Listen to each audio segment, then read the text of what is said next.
here first. Listen, like, all right. So you're live, guys. Oh, let's go. I'm just gonna get the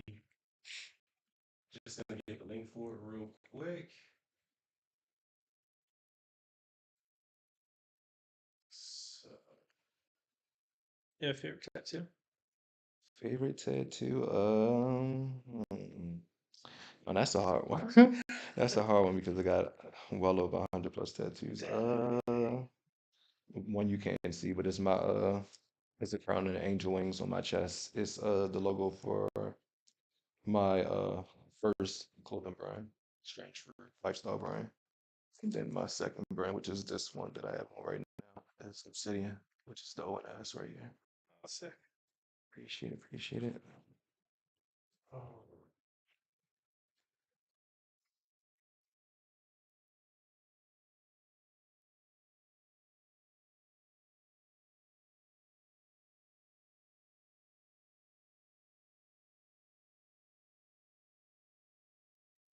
So Gab, real quick, I'm gonna send you the link. Yeah. Okay. All right, let me grab it. Yeah, yeah, if you want. Appreciate it. All right, thank you. All right, I guess I can post it in the comment section. Cool, cool, cool. All right, so that's there for him. They would like. All right, and we are officially in this puppy, yo.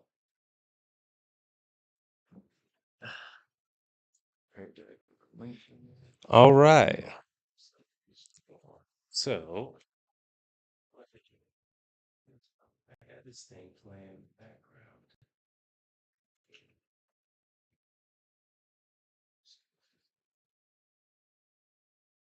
All right, there we go. All right, so apologies, guys, that this took a little bit longer for me to get going. This is our official first live podcast. This is the Inspired Challenge podcast, first time ever. And what a first time it is, because I've got two people of extraordinary magnitude with me today, you guys. Today with me, I have someone that I met. One second, I got something laying in here.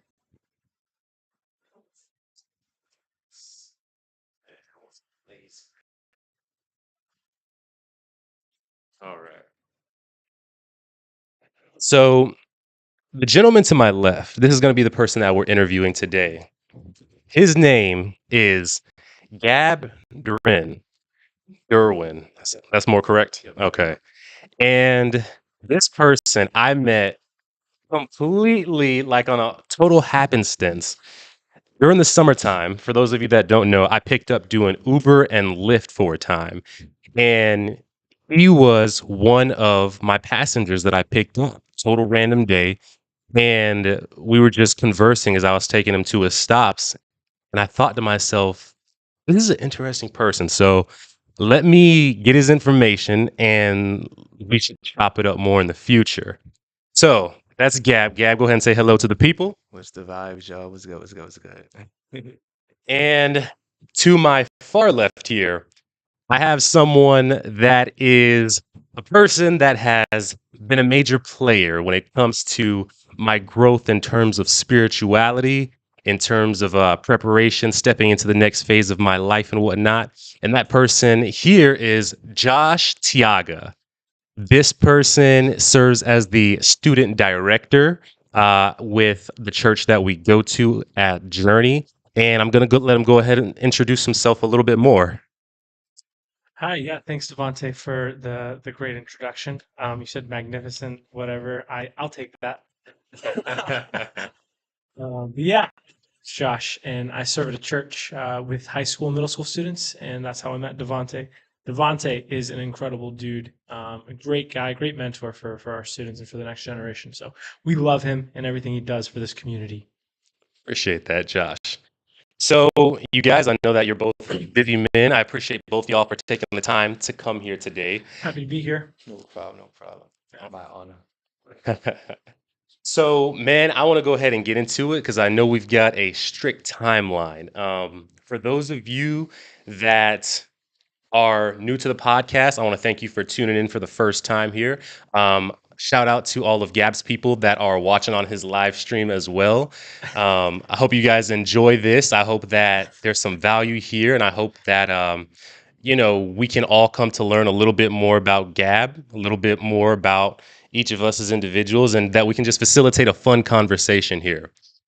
So I got to do some quick housekeeping real quick. Got to do it. So Inspire Challenge Podcast is a podcast that was initially funded by Lending Source Financial. They're a company that helps small business owners be able to get small business loans. So if you guys want to support the company that made this podcast possible, then go to them for that. My uncle is a personal representative in it, and he'll work with anybody on a very personal, very involved, deep level to get the business funding that you need to expand your business, start it up, whatever is going to be going on with it. So thank you, Uncle, for that. And also make sure to go and follow on the Instagram, on YouTube, and on TikTok. And also, these episodes are going to start being uploaded on Spotify. I thought I was uploading it before. That's my bad. I wasn't. But we're going to get that corrected. So make sure to go subscribe on those social medias right now. And also be sure to go check out Gab at his stuff if you're interested in knowing a little bit more about him. I'm going to be posting all the links to his stuff there. And if Josh has any links he wants to post, we'll get that going.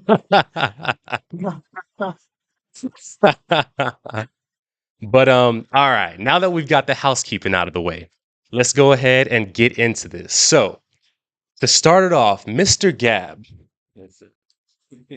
tell us about who you are, like where you came up from. Like, give us a walkthrough of your life and how that's developed in your time. Okay. All right. So my name is, well, more so my, how can I put this? I don't want to say trade name or I guess artistry name or formerly known as is Gab DeRwen, but my biological name is DeRwen. So y'all probably like, where did you get Gab from? It came from a middle name, Gabriel, the archangel.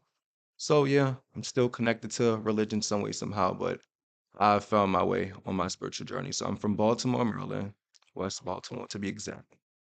I've always been a artistic, optimistic, very different type of guy. I never was the basketball, football type of guy, or um, let's see, or just outside of how can I put this? I don't want to say the norm, but I've always been outside the norm. Yeah, I've always been outside the norm, and I've just been me. Um, I've always been into arts, singing, dancing. Those are my natural talents as far as singing and dancing. That comes from both sides of my family. And how did I get here? I was a fashion designer. I guess I could still say I'm a fashion designer. This is one of my pieces that I've made, one of my sets that I made. I don't know how long ago I want to say. You wanna do a quick stand up Yeah, so yeah, the yeah. camera can catch Show it? us. There it is. And what's the details on this right here? So everything I made is from scratch. So cut, Okay, okay. sewn. It wasn't nothing really like far as like anything planned. I just see it in my, we call it in the spiritual community third eye, but I see it in my head and Mhm. I just cut it and sew it and put it on. Okay. But you said how did I get here? So about I want to say 2 years ago, this is where I've walked or began what I do now. So I'm intuitive reader, crystal healer. Let's see, is it Go ahead. Yeah, you can okay? keep going. Crystal healer. Still sing, but I don't really sing full time. I used to sing in high school, but how did I get here? I'm just trying to make sure that I'm not missing any steps or any pieces. So it was 2012, 2013. I wouldn't say give or take when I realized I wanted to do something in fashion. I didn't know what I wanted to do. I just like, okay, I love fashion. I'm not sure if y'all are familiar with the show called Project Runway. I've heard of it. Okay, so it's a fashion design competition show where they take a lot of designers worldwide or within the United States and they compete for a prize of well, now it's $250,000 and plus other benefits. Mm. But at that point in time, I just was that's what got my attention into fashion. I'm like, okay, I don't know if I want to be a designer. I felt like it's maybe too hard based upon me watching the show. I didn't have any sewing experience at all. Hmm. So I'm like, okay, well, maybe fashion styling is for me. So I went to school for fashion merchandising at the University of Maryland Eastern Shore for 2 years. But in 2017, God was just like, okay, or myself, and God was just like, okay, something has to change because this is not it. Like, it's not taking me in the direction I need to go. I actually went to that school so that I could transfer to go to Fashion Institute of Technology, which is a high prestige fashion school in New York. Wow. But how things transpired, clearly it wasn't meant to be. So I was drawn in 2017, and I came back to Baltimore, my hometown, and I just started my line, which is a strange fruit lifestyle brand. And then I just kept pushing, kept pushing. I had a few celebrities in my brand. Scott from Black Ink Review, um, Tokyo Styles, which is Cardi's B hairstylist. So those That's a two, big and in. Yeah. those two, and a few other celebrities like Lil Nas X. They had my clothes, but he never wore it. Bobby J. Thompson from Wild 'N Out. Y'all probably know him from That's So Raven and Stanley. Oh, Yeah, so he has clothes from our brand. Who else? What is his name? He plays for the Harlem Globetrotters. Johan Swanson, I believe that's his name. I hope I'm not mispronouncing his name. But I have a few people that wore my brand, but That's cool. I just was like, okay, God, clearly something isn't aligned. Oh, Summer Walker and London on the track, they had close to my brand as well. mm, But I'm like, okay, so what is it for me? Like, what's for me here in life? What is my path? What is my purpose? Because with all those accomplishments that I just told you, I still was falling short, still feeling like I've not made any progress, still couldn't make ends meet. I don't say paycheck to paycheck, but from customer to customer. So it was real tough, real challenging, mentally a lot, but I got through it. And it was 2020 where things really changed for me. So that's when COVID hit. right. And that's when everybody' life seems to went into shambles, but mine's had went into like a Phoenix Rising type of vibe. So Mm. that's when I guess I can really say I've seen the most money I've ever seen in my life and made the most money I've ever, well, not at this point in time, but at that point in time. Mm. It was the most amount of money. You can say I'm blessed to say Shout out that for the now. ever increasing. Exactly. But uh I was making custom face masks, and they were in high demand. Like every day I was waking up, it was at least 20, 30 people in my You see a little bit more inboxes. into the mic here? 20, 30 people in my inbox wanting these masks. So, and this was something that I didn't even really want to do. God literally got me out of my bed. I was on Instagram live on a file or a fashion designer that I followed.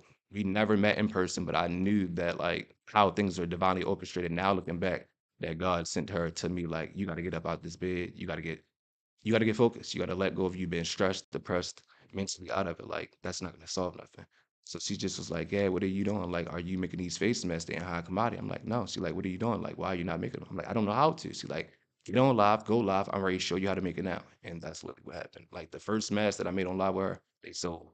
And then Mm. after that, it was like, okay, where's the mask? We need them. And every day, after that, for like at least 3, 4 months, I was making face masks. Sheesh. Wow. After that, it went to graphic t-shirts, and then it wasn't until the end of 2020 into going into 2021 where God was like, okay, like you have to really walk in your purpose because you've fulfilled all that you need to do within this fashion industry as of now. So that's how I got into tarot and oracle and crystal healing, things of that nature. Mm. So that's man, that's so crazy. Like that camera is gonna drive me crazy. I'm gonna have to figure that out. um, so you said a couple of things there that really stick out to me, and there's a number of different places that I definitely want to dive into. I know Josh is over taking some notes. That's a good Well, man I right just there. forget, and I don't want to miss anything. Absolutely. I appreciate it. I need to get better at that myself. Um, and you say so that's how you got into it now. Now, And I don't know if I took the mic away from you too No, you're soon. fine. Was there any more that you were going to Um, go into as well? I guess I went into the timeline of, I guess, what y'all up to now. I guess I can add a little bit more. I sung on the choir in high school, so my choir in high school is really renowned. So, I transferred schools from ninth to 10th grade. So my 10th grade year, I went to a completely different school. Shout out to City College, Baltimore. Class of 15, the class that made history. But yeah, 2015. Yeah, it's great. I know we sound a little young, but it kind of make me sound old. Because in 2 years it'll be 10 years, and I'm like, it don't seem like that. It's like it was just 14 yesterday. and I feel old as heck. Yeah, it makes it seem. 2012 here, man. Oh yeah, we all sound old. But I went there. I was in the choir, and the choir is world renowned, so they went on a road tour my 10th grade year. But unfortunately, I wasn't able to go. So of course, everything happened for a reason. But that's where I got all my singing techniques and yeah, my singing techniques and as far as like my versatility with my voice, that's where I'm able to give credit to that. I've always been able to sing, but as far as like the control and the range of my voice, I can give that to my choir directors, Miss Hall and Mr. Marcus Smith, if they see this. Mm. Appreciate y'all. Shut Shout out to Miss Hall and Miss, who was it? Miss Hall and Mr. Smith. Mr. Smith. Shout out to y'all. Raising the U's. But I guess I can say that's caught me up. So I guess. Wait, how'd you get from Baltimore to Oh, Orlando? okay. My bad. I guess okay. So I actually wanted to move to California. I'm gonna be honest. I wanted to move to Oh California, man. but God was like, no. You missed the mark by a few thousand miles there. A little bit off. Yeah, completely, like the complete opposite. But actually, the funny part about it, before California, I wanted to move to Cape Coral, Florida, Mm. and That's a God good was spot. not for me. Oh. God was like, no, it's not gonna be it for you because I'm a homebody by default. Like I've always been a introvert just because me being a Aquarius, like I'm always the outside, I'm always the misfit. So I'm that person where if you're around me, you can be your natural, authentic self. A lot of people Mm. like to be around me, but you will Yeah. never catch me really with friend groups just because of how authentic I am. Like I can't really, I'm the glue that bring people together, if that makes sense. Yeah. If that makes See it. sense. But how did I get here? So actually one of the clients that I had at that point in time actually referred me to or referred her apartment complex to me when I was doing a reading one night for her. She was like, "Are you still looking to move?" I'm like, "Absolutely, yes." It's time for me to go to Baltimore. It's too hectic. Yeah, It's that's too crazy. much. I'm from Northern Virginia, so we're pretty close to Baltimore. But yeah, crazy over there. Yeah. Hopefully it's not for the week, but it may be Mhm. where I am. But she referred it to me and I applied, and the next day, well, not even the next day, within a few hours, I woke up at like 7 a.m. I had an email that said I was approved. I was like, okay, God, clearly this is where I'm meant to be at. So I was like, okay, let's see how this is going to go. I don't know anybody in Orlando. Yeah, that's it. I don't know how this is going to go, but I'm like, I trust in God, my spirit team. So we're going to make it happen. And I'm here. And you're here. And you're thriving, seems like, right? Yeah, I mean, I feel like I'm gonna thrive anyway, just based upon my soul tribe that I built. Appreciate y'all, strange crew that's watching.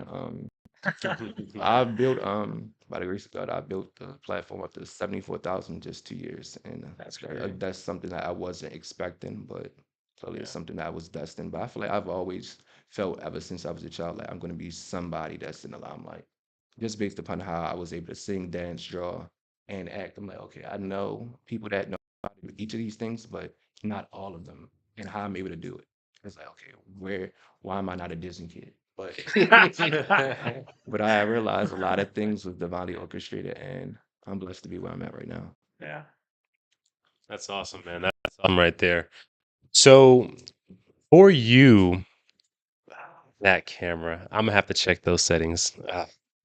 So for you, Gab, when we met, we talked like there's so much to you and all of like you're a very multifaceted person, and in everything from your talents with fashion, your outspokenness on how what you're about, Just your go getter attitude. People from that was one of the things that we said was like, man, people that are from like that more East Coast side, like I just the energy that those people have, I always resonate well with. And I think it has a lot to do with that go get it hustle mentality and whatnot.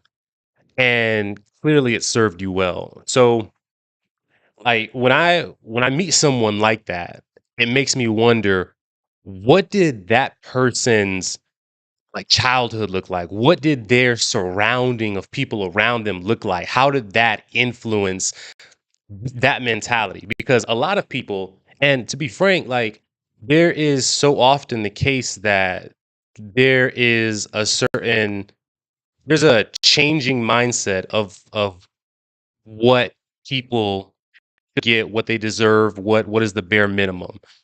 So I'm curious, what were you grown up with and what influenced you? Ooh, okay. Well, seem like we ready to get deep here. I grew up with a single mom. My dad, I guess I could say mom, dad, because I don't really use them terms. I'm gonna use them terms because I'm on this podcast, but beside this podcast, I don't use them terms to classify them. But neither here or there. I grew up with a single mom. Dad was in and out. Real quick, just a real quick question. Uh-huh. You said so you're doing us the honor of using those terms on this podcast, but what does that mean when you say you don't use those on a regular basis? Because I know your audience may be like, Yeah, I mean, they know why, but yeah, as far as you all, we don't really have that great of a relationship. So based upon me mm, walking in my spiritual journey as well as with me and my sexuality, it drew a wedge between me and my brothers. got you. Yeah, Okay, so you say it as just to identify that that's how you got on this earth, but I feel you. Okay, yeah. please continue. But I grew up with a single mom. Dad was in and out. Really didn't really have a great relationship with him, so it was always up and down, always chaos and conflict. But I grew up, I wouldn't say poverty, but I didn't grow up with a silver spoon. So needs were met, but as far as my emotional needs, like I can go back to the age of 5 and remember that I was stressed. Well, not stressed, but depressed in a state of anxiety, not really loving who I was, just because I was always bullied. I was always made fun of, always the stigma of the G word and things of that nature. But I realize now like people were just projecting their insecurities onto me or just not liking that they can't put me in a box. They can't say, oh, he's like this person, or you just can't put your finger when it comes down to me. Like I'm just this ever changing Pandora's box. Like I'm not gonna say you're not gonna be sure of what you're gonna get, but you're not sure what you're gonna get. It's gonna be great things when it comes down to me, but you can't really marginalize me and put me in a box. But how did I grow up? Because I don't want to stare off. Far as childhood, I was, I guess I could say the popular loner, always from grade school up into high school. Far as siblings, on my mother's side, I had an older sibling, 8 years apart. So that's just completely Mm, like different, hmm. completely different than far as our signs. If you're into astrology, she's a Scorpio, I'm Aquarius. So that's just not a mix at all. Not a mix at all. But anywho, I grew up with her and my cousin that was kind of like a brother. He's a Virgo, and then my aunt, she's a Virgo. My mom's a Gemini, and my grandmother is a Taurus, and my grandfather was a Gemini as well. So it was all of us in this, I guess you want to say close knit family bond. But I was the outsider. Like if you was to look at my life from the outside, and you would think like, oh, they're loving, caring, God-fearing family, but if you was actually inside and actually knew what was going on, you'd be like, okay, like yeah, I see why Gabs is the way that he is, and so independent and so himself. Just because I've always been chastised, like I've always been like trying to, in a sense, mold. They try to mold me to be what they want me to be, or to have this stature or how they want me to present myself. And me being a Aquarius, I was always outspoken. Like ever since a child, I've always been able to just speak my mind freely just because this is not my first time being here.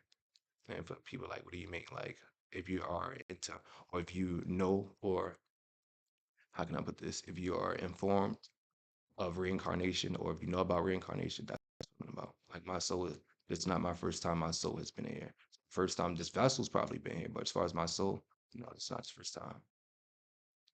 Got you. So they're allowed for some just in the difference of how you presented versus what their expectations were for you, and trying to have you be like their personal parent project and things Mhm. like that.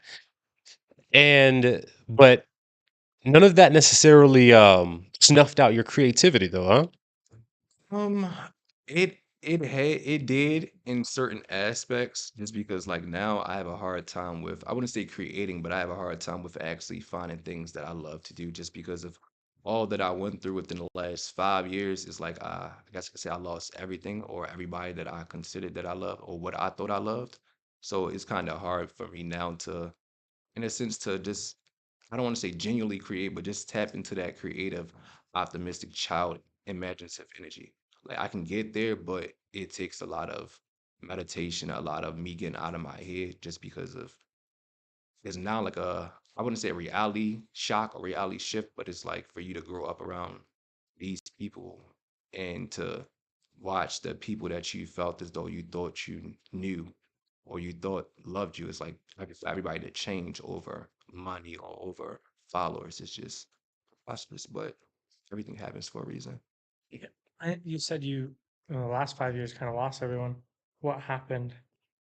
Just life in general. Yeah. Like God just was showing me like everybody wasn't there for me. Like a lot of people really, I feel like people know just based off of how I present myself. Like I'm always that person that mix by myself. Like you'll never catch me in a pack of people just because again, I don't mix well with people. Like I'm that person where if I'm in your life, I'm gonna make sure that you are not only your true authentic self, but you're fitting to be your greatest self. So if I see that you slacking or you bull assing, like no, I'm gonna call you out. Like, what are you doing? Yeah. This is not changing nothing. This is not solving nothing. What's the goal? What's the objective? And a lot of people don't like that. And when it comes down to people that try to portray to be a certain type of individual, it's like I can see straight through you. It's like, so who are you really? Because this person that you're portraying to be, you're not him or you're not her. So who are you? And Yeah. a lot of people don't like that. So Yeah, I can see that. Yeah. and a lot of competing and comparing. People want Nobody to, likes being called out. huh? Nobody likes being called out or anything. Yeah, but Yeah. when you're being called out, when it's coming from, how can I put it? Sounds like a place of care. A place of care, a Like place of you want love. people to be the best they Yeah, can. yeah. Because And I some grew that up, can be like abrasive sometimes, yeah, definitely. But it comes from a place of care, so good heart. Yeah, but I realized sometimes it's not really what you say, it's how you say it. And Mm. back then, I really didn't have a great filter. Like I used to just say what was on my mind, and it used to just come out. And if people got offended, they got offended. Bro, I'm so similar in that. I feel that that's so real. It's just because the environment that I grew up in, and I know you asked about that, and I need to touch on that. I grew up in West Baltimore, and the neighborhood is nicknamed R&D. Yeah, and I'm talking about Baltimore City. So a lot of people, when they say Baltimore, people be thinking about Baltimore County. No, I'm talking about Baltimore City, the nitty of the gritty, Yeah. the crummy, the grimiest, the low of the low. Like we have some good, they have some good parts within the city, like every city. But the part I grew up in was the heart of West Baltimore, and anything was liable to happen. My own relative got killed in the alley. Mm.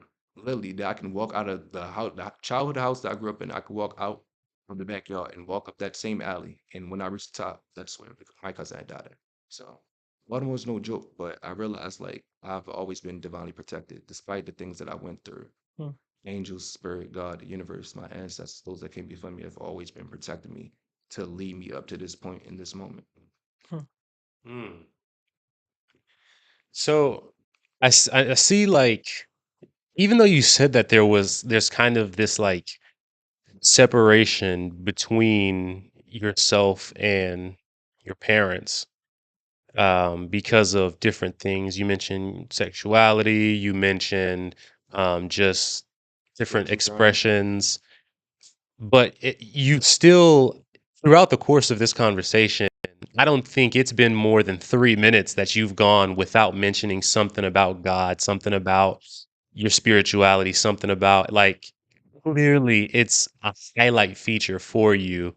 So, so I'm curious as someone that mentions it constantly. Like there are a lot of people that are Christians, Muslims, whatever, Yeah. that might mention their faith once or twice in the course of 3 days, having long form conversations with people, versus you literally every few minutes that you're talking. So like that disconnect that happened between you and them and between everything that you do understand, how do you what informs your spirituality? Like what is the basis of that? Hmm. I'm trying to understand the question. I know what you're saying, but I'm trying to make sure that I understand correctly. So what is the source? So more so in spirituality, in my spiritual journey, I give homage, I give credit to my ancestors, those that came before me. And Christianity is, or just in religion in general, is just more so, I don't want to say it's just boxed, but it's more so like there's more than just one God or goddess. And I'm pretty sure we all know that. But because it says it in all the text, like worship only me. And I grew up Christian, so I understood it, but I realized like being around people that's supposed to been God fearing people, I realized like y'all not really God fearing. Like y'all fear God, but it's like y'all want to abuse God. Like Mm. you want to call upon him or call upon Jesus or who you feel is Jesus.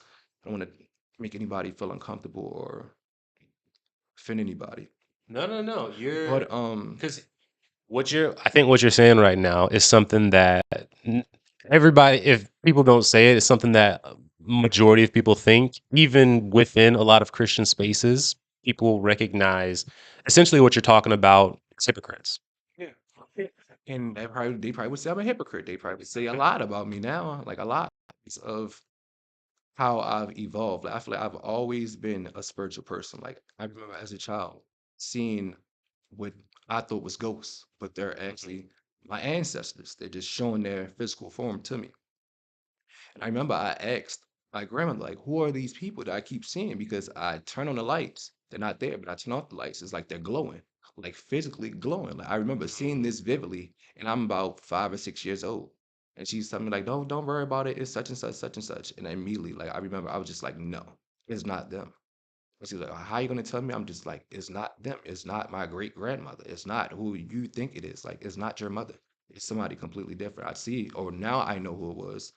Which we could talk about it another time. But um, my source of my spirituality is because of I was in a very, very, very, very dark place, and I realized the people that I thought was so God fearing and so holy and so wanting my best interests at heart they really didn't want me to strive. They really didn't want me to prosper. And in those dark moments, that's where not only I found myself, but I found truly God, like truly. And because I don't want to get too deep, but I remember You can get deep. it was 27 on either no, was it 2017 or 2018? I've been through a lot of traumatic things in my life, but I think it was 2018 or 2019 when I had to take my own life. And I remember like at that point in time, Mm. at that point in moment, I was at a low of a low, and I'm just like, okay, I have nothing to live for. But when I woke up the next day, I'm just like, okay, something's not adding up. And now I see like, okay, like I put here for a reason, a bigger reason than I can actually fathom still to this day. Like you are probably asking, like, how were you able to cultivate these amount of followers in just 2 years? That wasn't something that I made in mind. Like me reading tarot, me pulling on or just giving people messages from God. That wasn't my plan. If you asked me, I would have been the next Virgil Abloh, the next Black Michael Kors. But that wasn't what I was put here for. So, I know you said the source of it. It's just I found God through meditation, just connecting to myself and to my higher self, and with that, I unlocked my gifts and or more so strengthening my gifts and unlocking other gifts that I didn't know I had. And I just allow everything to be. I give credit to, or I give. I don't want to say praise, but I give praise and homage to everything: the stars, the moon, the sun, different gods and goddesses, whether it's Egyptian gods and goddesses, extraterrestrial, celestial beings that you all may not know about. Buddha, what you all call Jesus Yeshua. And yeah. Okay. So, clarifying question for me: when you say God, you mean all gods? Yeah, the energy of God. So in the Bible, when it said in Revelations, I believe, like where everybody thought it was just gonna be this cracking moment, like Chicken Little, and Jesus is going to come from the sky. Oh, no, it's like where we're in right now. This is the Christ consciousness, us being able to realize God is within us. We have the tools, we have the answers. It's just we have to go within to find it. And I feel like that's where the disconnect is happening between religion and spirituality, because the book is what used for so many years as um, a source to find answers, or to, because I don't want to say chastise, but to chastise the individuals to find answers. But it's just like the answers are within. Let me get you a little bit closer. I think the Can you hear me now? yeah. The answers are within, and because this book has been written plenty of times, rewritten plenty of times, and it's just certain. I don't really want to go into that part or that aspect because it's just too much. But it's just certain things where then that specific book is just like, okay, certain things are contradicting each other. Like prime example, like Christians look at me being a tarot reader or an energy reader or intuitive reader or mediumship reader as something that's negative, but I believe, if I'm not mistaken, y'all can correct me if I'm wrong, in the Bible, it's definitely has something about crystals, where it names different crystals in the Bible, where I forgot who the person was, but they had to cultivate all these crystals together to create some type of gauntlet because he was getting ready to fight somebody. Forgot who the person is or what war he was getting ready to go up against, as well as I forgot they said in the Bible, I forgot who it was. Somebody had to go meet with an individual that was able to connect to spirits that passed away. And I think this person wanted to talk to their father or something like that. So that's who I am. That's I'm that crazy. person. I actually had it right here. I was thinking about that. Oh, confirmation. It's confirmation, Confirmation. somewhat. Just, but I'll bring some clarification. It's Saul. Oh, Josh, make sure to shift that mic to be right good, so that way it has you talking right into it. Right here. Yeah, there you Is go. that better? Yeah. That's so funny you mentioned that. I was gonna say, like, I don't know about some of the other stuff that you were mentioning that's in the Bible, but I will say mediums is what the words that they are in the Bible. It's in 1 Samuel chapter 28. There's a guy named Saul, King Saul, who wants to see his old kind of mentor, Samuel. And Samuel at this point is dead. He's passed away. And in that chapter, he goes, and it's against the law in this time to go do it. And King Saul is the one who made it against the law, and he's breaking his own law. Yeah, he was like, throw out every single person that does da da da da da da. But then because he's terrified of losing this war, and so because of his terror, Josh, I'll let you continue. No, I mean that's great. Because of his terror, he needed Saul, who was a man of God. Like Saul wanted Samuel, sorry, There we who go. was a man of God. And he's like, and Samuel has already helped Saul before he died, helped him win all these wars for God. Like it was all God. He's like, hey, go do this, go do this. And Saul at this point, his kingdom, his life is getting taken away from him because God has rejected him at this point and said, can't use you anymore because Saul's gone his own way instead of followed God. And so his bright idea was to go to a medium. And what's interesting in this passage, though, just for correct context, it's not the medium that raises Saul or raises Samuel from the dead. God raises Samuel in this passage so that he can once again rebuke him and tell him, bro, stop trying to go your own way. Just follow God. So it is interesting. It is in there. I don't know much about the passages regarding crystals or anything. I can But- possibly look. Well, I can't. Yeah. My No, phone we is- While y'all discuss, I'll look it up. yeah, I did have a question. Or do you have any question? I don't know if you had anything to add on that. But let me see. I have a couple questions. I was wondering, you say like God and all of these gods, like how do you know which one to follow? Like It's not like really more so, or not to cut you off. It's not no, you're good. really more so of to follow because again, like I said, previously, the God is within us. God is with it. Okay. So as they say in the Bible, we're made in His image. So Yeah, we yeah, yeah. have We His have His qualities image. Yeah. in us, but some people decide to ignore it. That little voice, our intuition, our gut feeling, that's God. It may Hmm. be louder for other individuals, it may be muted for other individuals, but we all have it. Hmm. So So that's why you say go within yeah, go within to find. to find the answers that you need.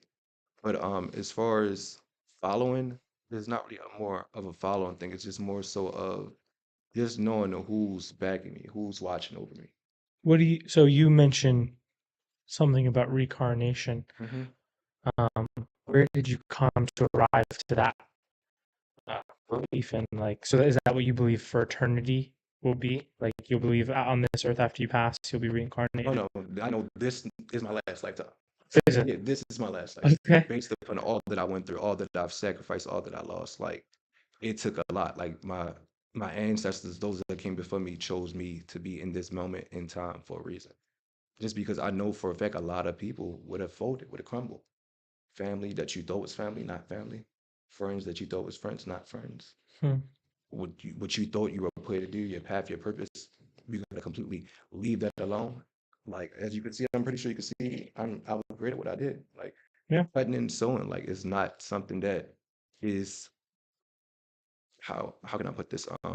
It's not something that is uh common to not only do as a man, but to teach yourself. Like I went to school and I had a pearl construction class, but everything that I've sewn, I taught myself how to do through trial and error, through God.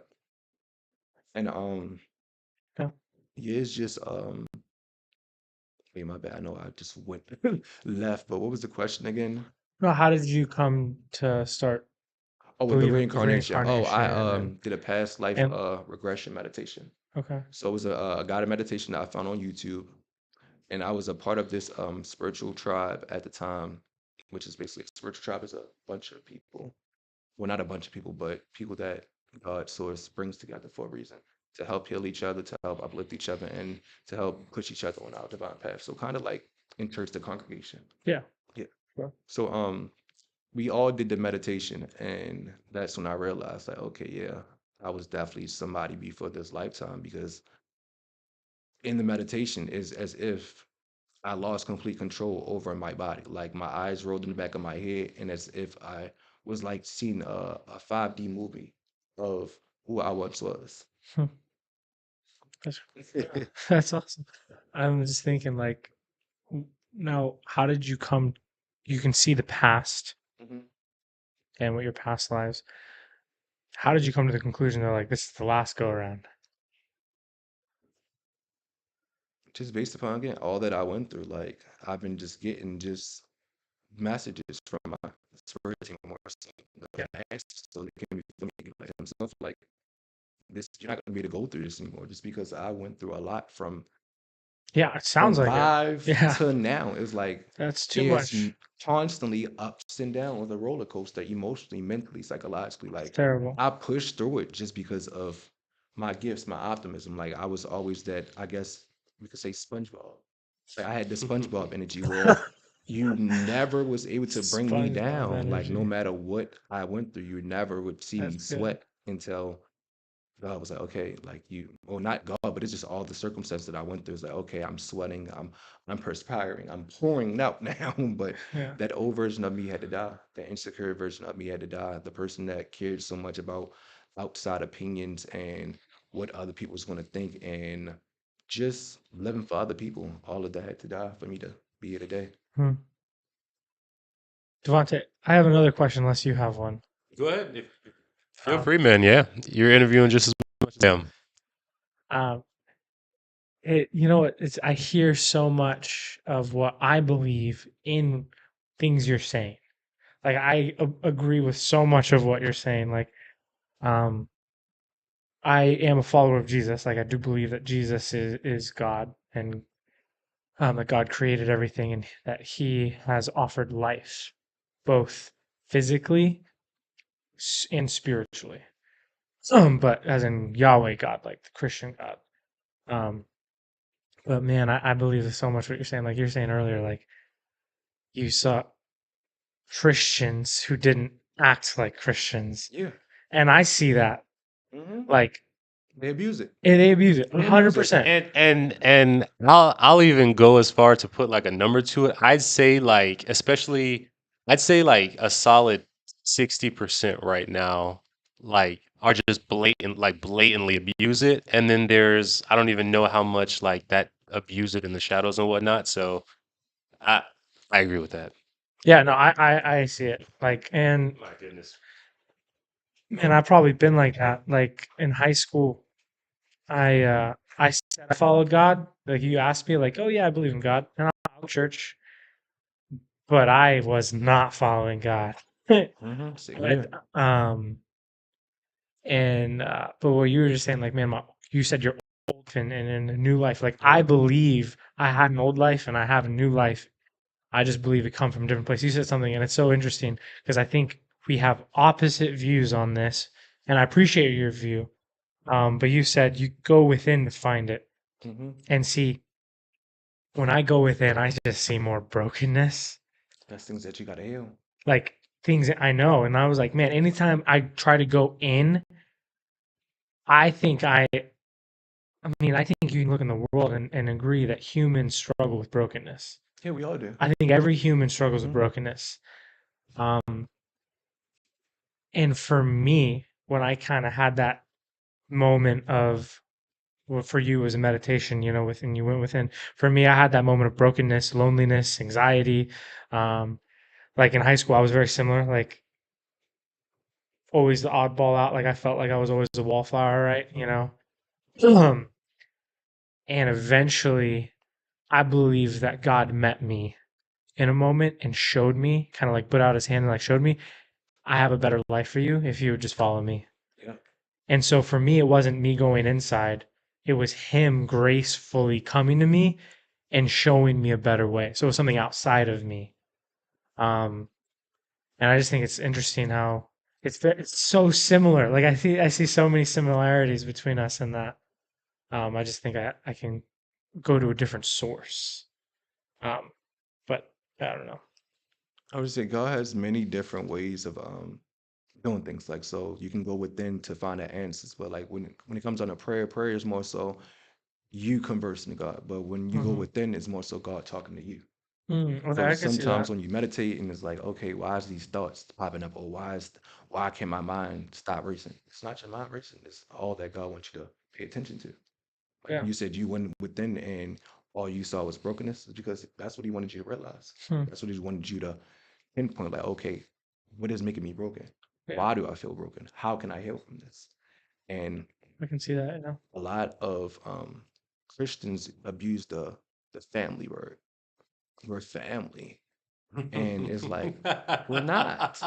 We're not. We're not. We're DNA biologically family, but in context, if we look at the Webster definition, we're not family because the way that you move, the way that you not even present yourself, but the way that you present yourself to the world versus who you are as a person is like this. A lot of, I don't want to say a lot of Christians, but a lot of people just want to have this Sunday's best persona. And then it's like outside of Sunday's best persona, who are you really as a person? Because a lot of these people that be in these pulpits and having these titles, deacons, trustees, all ministers, whatever, they really be the shallow people that really like be grimy. Like that really would be like, okay, like who are you? Because it's like if the church or the people that you claim to be people that follow you or people that look up to you know who you truly are or know how you actually present yourself outside of when you have this stuff on, they would be disgusted. Stomach would be turned. People would be like, who are you? I don't even know you as an individual. And that's where me and religion disconnect because it's like I'm gonna be my true authentic self no matter who's around. Yeah. No matter who's around. Like, And man, dude, I'm right there with you. Like, I think me and religion disconnect too. I hate religion, and I work at a church. oh, juxtaposition. And um, because I see what you see, and like I feel like I have a duty to help reconcile and restore what Jesus actually wanted a church to look like. I think we need to be a place of authentic, vulnerable, real selves where you can eventually be a family, but nothing that resembles a hypocrite. You know, it's crazy if you look at the life of Jesus, and when people think of, I think there's a pretty uh, good understanding. Like Jesus came to save people. You know, Mhm. whether you believe it or not, like people like understand like Jesus is love. Like he loves people, and like what I think it's Gandhi who said, right? I love your Jesus, but I hate your Christians. Mm. Something along those Dang. lines. Like I Ain't that like the leader that you guys follow, but the followers, they don't look like him. Yeah. And so I feel like, oh, when I was talking about Jesus, right? It's so interesting if you look at his ministry, which is like his work, right? When he started his ministry at 30 years old and he ended when he died at 33. He came and he loved people. It says like Jesus came for the sick, he came for the broken, he came for people like me, you know, the Yeah. broken. He came for me. And when it came to the church leaders or the religious leaders, the religion, Jesus flipped tables. Like Jesus would flip tables at them. Jesus literally at one point fashioned a whip and started whipping them because he's like, y'all are hypocrites. He called them like a whitewashed tomb. So on the outside, you look all pretty. Yeah. On the inside, you're dead Yeah. and you're Soulless. gross. Yeah. And So I just think, like, I believe I have this duty, like, God, you're talking about purpose or whatever. God has given me a purpose to help bring restoration on this planet right now of people's view of Him yeah. and people's view of Jesus. Yeah, because religion is really like the stigma on religion. Like just Jesus in general. Like my with you just talking, like my perspective of this, like he's like me, or I'm like him. He was a spiritual leader, spiritual advisor. Like he, if you look at how they said he was more so cultivated, he was a cryptic pregnancy. She didn't know that she was pregnant. That's because he was sent to her so that whatever, I guess, gifts her family or his dad family, whatever genes they needed, they put him in her body for that reason. But outside of that, it's like as you said, he created a whip and whipped these individuals is because he realized like, okay, like the consciousness, the God is within me. Like I can see and know who's of God just because of how I guess I how can I put this? How he held himself in high standards. Like I just feel like when it comes down to it, like I feel like his story is real. It's just a lot of it was just tampered with. Just so So you think, like, the story of Jesus, the person of Jesus is real? I feel like he's definitely was his story definitely was real. But as far as certain aspects, I feel like it was tweaked just so when it comes down to perception, perspective, like okay, like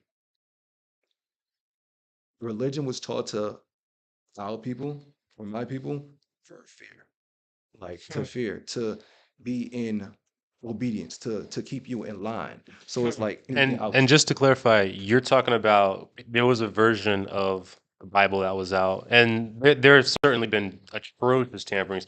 There was a version of the King James Bible, the most infamous Bible, most popular Bible in the world, that said like "Thou shalt kill," but also they would give all kinds of people, anybody that was brought into subjugation underneath anything that claimed to have Christian values, those slaves would be given, or even whether it was in Africa, Indonesia, wherever it was, they would be given a Bible that had all of the verses that talked about releasing slaves after 7 years. Hmm. They would have all of that removed. Or like in China right now, they have Bibles right now where it says that Jesus, the woman that was a prostitute, Jesus said, "He who is without sin cast the first stone." Everyone walked away, and then Jesus cast a stone and killed her. And he said, I am with sin as well." That's the version circulating in China. So What? that's yeah. Oh yeah, and that's a 2023 thing That's in crazy. China. Either it's China or North Korea, one of the two. But that's what you're Yeah. just in case people have never heard of these types of versions that he may be alluding to, these are just some examples here. And just Are you talking about more even like your family, like I'm talking upbringing? about just in general, like just in general. I feel like when it comes down to regardless of what Bible we're referring to, even down to what they, I guess, would say the most prestigious one, we say or they say the details were his skin was made of bronze and hair of wool, if I'm not mistaken, correct? I don't know. Yeah, correct. Correct. And Skin of bronze, yeah, hair like wool. Yeah. so it's like, where is this other figure that y'all claim to be this person? Who is he? Because would he got a suntan, or what he had like, what is this, winter where his skin went back to light skin? Because it just doesn't add up. So if you ask me at that point in time, from that point at that point in time, it's like, okay, what is real and what is fake? Because if you go to that point, like if they're expressing or they detailing his features, and his features supposed to be something like me or something like Devontae, and it's not. So who's this person that everybody's following? Who's this person that y'all are believing is quote unquote Jesus? But even when like if we look, or if my perspective, I look at everything from a spiritual point of view. When he said in the beginning there was no light, there was just nothing but darkness. If you actually look at yourself and or just in life, you gotta be able to face the darkness in order for there to be light. You gotta be able to accept all the things that you hate, don't like about yourself and other individuals, in order for you to be able to see the light in yourself and other individuals. Yeah, you know something that I love about listening to you speak and the way that you're articulating it is I think any person that wants to really figure out the deeper things of life that will consider themselves any type of deep thinker would do ask these important questions. And I think that when we ask these questions, the answers that we have gotten for years and years, they don't match up They don't. with the text, with the way that we look at life, with the messages that we've gotten. I have a brother that is, you and him would get along extremely well because these are the exact questions that he's asked. And they're the questions that drive generations of people from what is supposed to be the good message. And there were questions that I wanted to ponder as well. And like when I think of questions like the descriptive factors, Mhm. I for me, I see that and I said, "Oh yeah, that's clearly these people wanted to be in control. They wanted to remove um some of the respect that was meant to go with the people that reflected the image of Jesus and have that image be something that reflected them. That is a cultural dysfunction of uh I forget what era, but maybe somewhat around Constantine time, Mhm. Christians Yeah. once like the Catholic Church got involved Right. and those images started to be put out. And so these are things that when I saw, especially like as an earlier Christian, when I was like really trying to figure out, is this really the way I want to go? And for me, and I'm only going to spend a quick second on this because this is about you. But I know that for me, what I ended up seeing was a lot of what Josh saw, in that these traditions, this religion, these images, all of these pieces that people have put together and that they've used to marginalize, to control, to do all these things, that is a people issue, but that's not a Jesus issue. And so when I look at these things, I don't look at the institution and the people as is that want to be like. I look at do the things in the text and the person that was saying them, do they match each other? The people suck. Yeah. Like People people suck. just suck. Amen. We love people. We do love people, you know. I love all you guys. I don't hate any of you. All of you suck. I suck. I suck too. Worst. So just to clarify, But I got a sticker that says I'm favorite thing. all of your questions are correct, and I think all of what you've acknowledged is correct. The only difference that I see between you and I is that I chose to believe the first person instead of believing the second, third, fourth, and so on after, and choosing that. That was just my quick thought on that. But I interrupted you as you were. No, you're fine. So when you say you believe in the first person, like what do you mean? Like what do you mean by that? So so the person I've had a very up and down journey when it comes to my spirituality, where I've been at. Josh can attest That's to definitely it. true. I The homeboy asked some crazy deep questions. have been I've almost left the church that we attend multiple times for different issues that I've seen. I have literally removed myself from groups because of issues between myself and different individuals. Mm-hmm. And what I had to choose, the quick synopsis of my story. I was in a long-term relationship. Mm-hmm. Things didn't go well. Okay. Broke up Mm-hmm. in a dark place, Mm-hmm. and somebody offered me an opportunity with Jesus. Okay. And so, similar to you, in a broken time, you went inward. For me, I went to dance classes. I threw myself into work. I threw myself into exercise. That was my outlet. And for you, you found something. I'll always tell people, I will never. There's a lot of text that tells us Jesus is the one, the way, the truth, the light, Mm-hmm. and I'm not going to go against the text. And at the same time, I hold that belief for me and for all, but I will never come to a person and say like your thing is wrong, because what I know is that in that time of my brokenness, if it was somebody from the Muslim faith or somebody that could read tarot cards or somebody that was from whatever belief, and they were able to introduce me into a life in a world in a place where the burden of what happened caused that hurt Mm-hmm.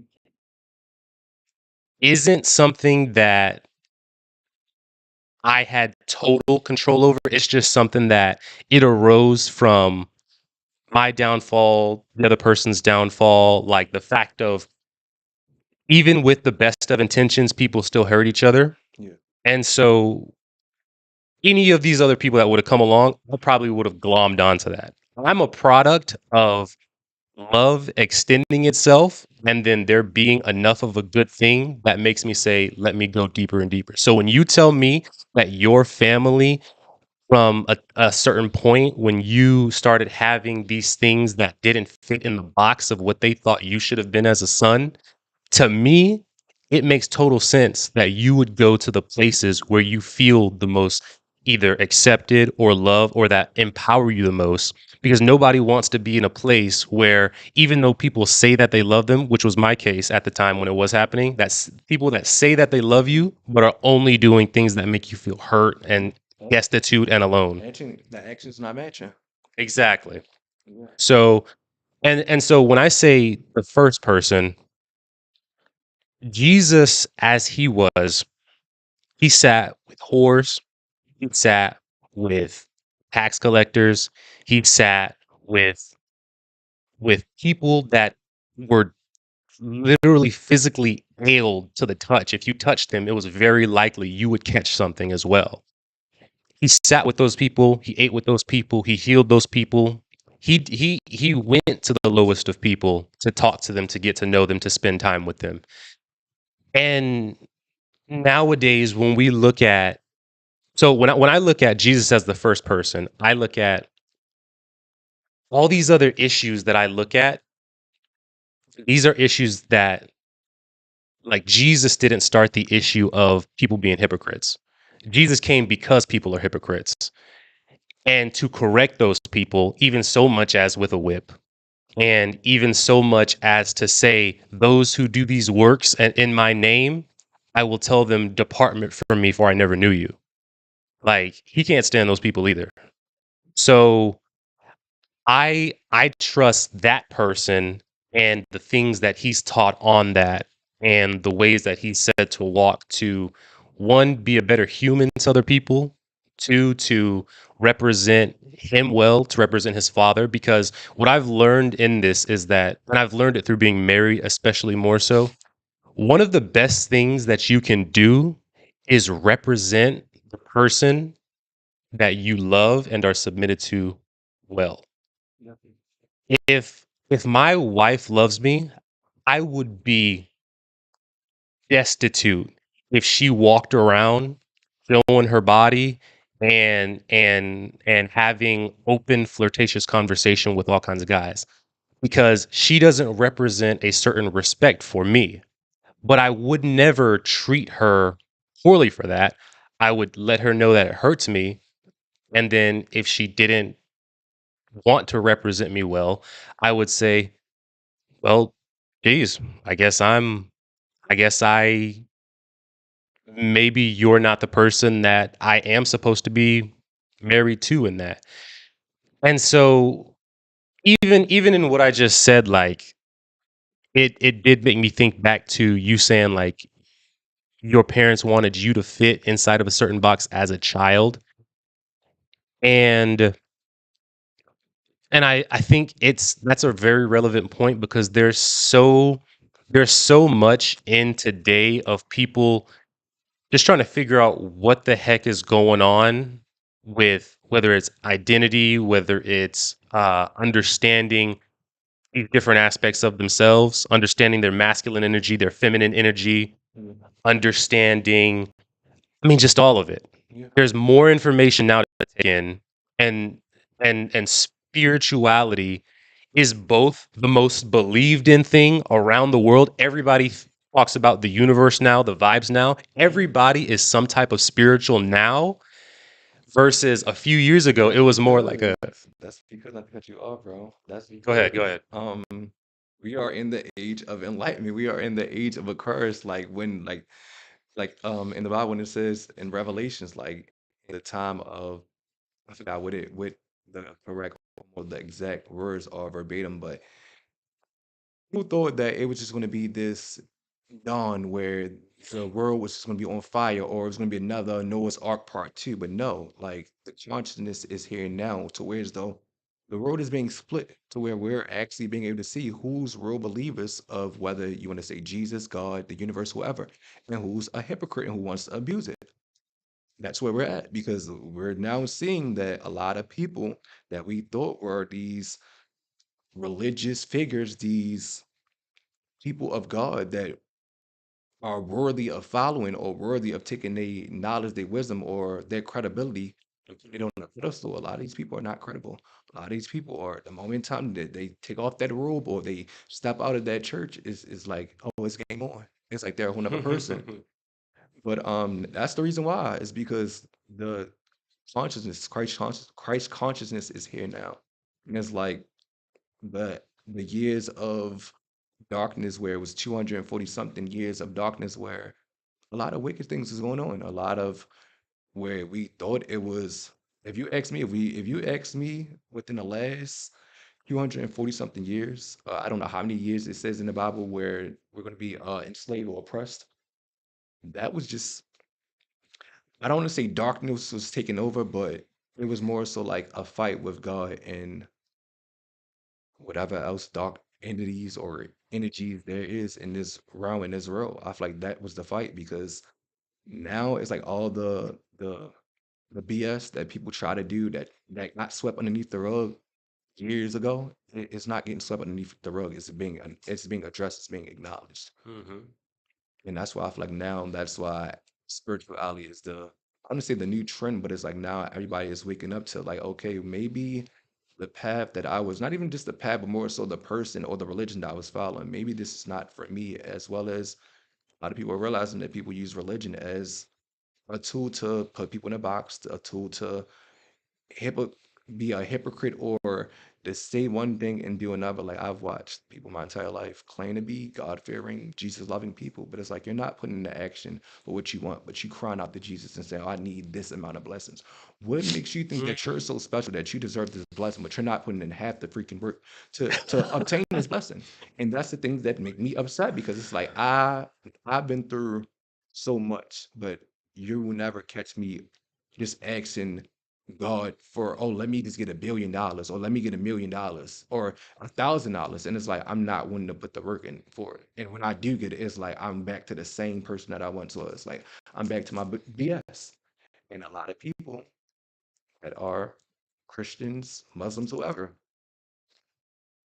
they are mainly Christians though. It's like I don't know what it is with Christians. I don't know what it is with Christianity. I don't know if it's because it was a religion that was used to really control and to create fear, but it's just like out of all the religions, it's like Christians are the ones that really get underneath my skin because it's like, okay, like you say you're this person, but if I catch you outside of this church, it's like you're a completely different person. Like you're not that person. Like you're a completely different person. And it's like, who are you? Because it's like now you putting on this mask, this facade that you're this God loving, God fearing person, but it's like outside of these doors you're doing things that you know for a fact. You mind if I think, 'cause I've been wondering about this phenomenon too. Why is it that it seems like, especially it's Christians that do this? And here's what I've arrived at. So when it comes to something like Buddhism, right? Like that one is just, hey, whatever you put out, that's what you're gonna get back in. When you're reincarnated, you're gonna come back as a grasshopper, homie, and you might be eaten by a bird. So like that's on you. When it comes to something like Hinduism and any type of Egyptian based thing, like sun gods and all that. I mean, I believe that there's a certain amount of reincarnation in there as well, right? When it comes to Islam, like they are so hyper aggressive about following the commands of Allah that people that step out of they're either they're either dealt with in house to where they don't see like they nobody gets a chance to see them as representatives of it, but like that is handled. They don't play none of the BS versus with Christianity because Christianity is the one religion that is based off of a figure who was the perfect person. Like even with Islam, if you look at Muhammad, I would just say it's not to cut you off. It's kind of like I want to say the same, but they all have similar aspects. They all have similar aspects of treating people how you want to be treated and just going about life in I want to say optimistic point of view, but just more so understanding that everything happens for a reason. What you put out is what you get, as well as what you my phrasing that I use, you are in control of your reality. What you think, dream, speak, and imagine is what's going to manifest and cultivate in your physical reality. So when it comes down to why I feel or why like Christians are the way that they are, it's just because of like if you actually just take a look at just the story of how many different versions of like I don't know if it's different a lot of different versions or different how can I put this? What is the word? Interpretations of the Quran and the Hindu text or the Buddhist text, but it's like with Christian, it's like I don't want to say 1,001, but it's like a plethora of Bibles. And it's like if you read, I've never read all of them, but I'm pretty sure if you read every single last one of them from the start to finish, it's different points that's probably taken out or things that's tweaked. So it's like, okay, out of all these religions, they are like their text is straight to the point, as well as there's no, I don't want to say there's no edits, but more so there's no room for, I don't want to say error, but like this. So it sounds like it's the reason why it's hard to follow Christianity is because you think there's errors within the Bible. A And plethora of a errors. A plethora of plethora of errors. errors. Just because of just what is the reason of So technically, like if I understand this Mhm. thought process logically, if there were original texts and we followed original texts, then it would be more true. I feel like yeah, it would be more true because of just the credibility of the source. It's like okay, Credibility. like with all these different aspects, with all these different versions, like okay, where's the credibility? Like with King James, of I believe that wrote the Bible, or whatever the case may be. Like if you actually go back to look up his history, I believe, if I'm not mistaken, he was somebody that was very incredible, like Oh very yeah, dude. unethical. Devontae So and I talked about why, this. Like, why in the hell So will we listen to King this James, bro. person if he's unethical and incredible? Like why? let me hit you up with some knowledge that I learned. It's like Devontae, King James. You can't read the King James. Huh? Check Like, this out. Check this out. Let me put y'all on some game real That's quick, so right? funny. Sorry. So King James, as a hit the person, had a lot of things wrong about him. mhm. He was on a major power trip. The dude was messed up. He was you look at it, the stuff he got into, he was a very messed up dude. So so here's the part it's hilarious. King James commissioned a group of scholars that read the Bible that were able to interpret all the different languages that it had been written in, Mhm. people and people that held all different kinds of theological beliefs. Mhm. And he commissioned them, and what he wanted those people to do was to put together a Bible that was able to reinforce his power and make it so that he could get away with some of the things that he was doing because he was a king, because he was not like a regular man. Here's the twist.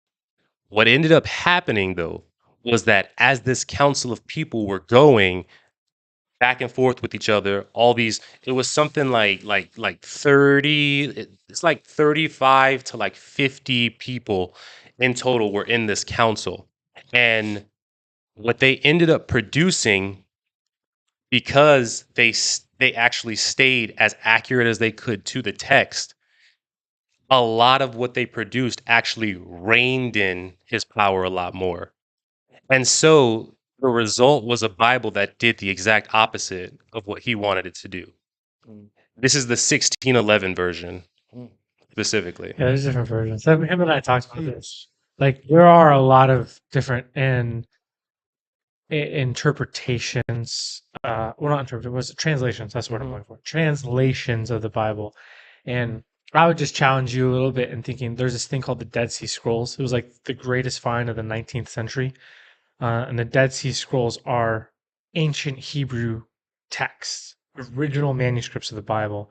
And if you take those, what they did a study on those ancient texts. Granted, it is mainly the Old Testament. So in the Bible, there's two Yeah. testaments, right? Mhm. And the one's Jesus's time, and the other ones are before Yeah. Jesus' Yeah. time. Right. So the Dead Sea Scrolls were the ones before Jesus' time. Mhm. There was like 99.8% accuracy between those original manuscripts and current translations. Depending, there are a lot of translations that I'll say, man, there are translations you definitely shouldn't be reading. Like I said, the one that says "Thou shalt kill," which is That's what research a matters. King James version. And because, like, dude, I don't want to follow a book that I think is inaccurate. Like, I get that. Like, I don't want to follow something because that's what Jesus is about. Like, I believe Jesus is the only way to eternal life. Like, I believe in eternal life. Like, I believe we are spiritual beings, that we have a soul that will. I believe every person has a soul that will live eternally. So You believe you don't? I said no. Everybody don't have a soul. Oh, you believe everybody don't have a soul? Yeah, is when they say 144,000. I believe that was the number that was in the book. Right. Yeah. The 144, yeah. That's the people that got the souls. Everybody don't. Everybody has a spirit, but everybody don't have a soul. Okay, so there's a difference between spirit. Okay, let's go with the word Yeah. spirit. Then I believe everyone is spiritual on some level. We have a spirit, and I believe everyone's spirit will live eternally, either in heaven or in hell. And I want to follow. And Jesus says, like, all right, I'm the only way. Believe in me, give me life. I will show you the way of eternal life with me. Apart from that, because I believe there are spiritual beings like angels and demons, Mhm. and I believe Satan is real, and that he's got an army of demons who want to take people away from that. And I believe like Satan doesn't even necessarily want people to follow him. I don't think that. I think he just wants to take things away from God. Like he wants to take glory away from God. It's John 10:10 says the thief, it's referring to Satan, comes to steal, kill, and destroy. But this is Jesus talking. He says, I have come that they may have an abundant life. And we were talking about life now on earth. Like I think there is a better way for us to live right now. Like you were talking about like us being present, like we can have a good life right now. I believe that entirely, but I believe it comes through following him. So when it comes to following him, how do I follow him?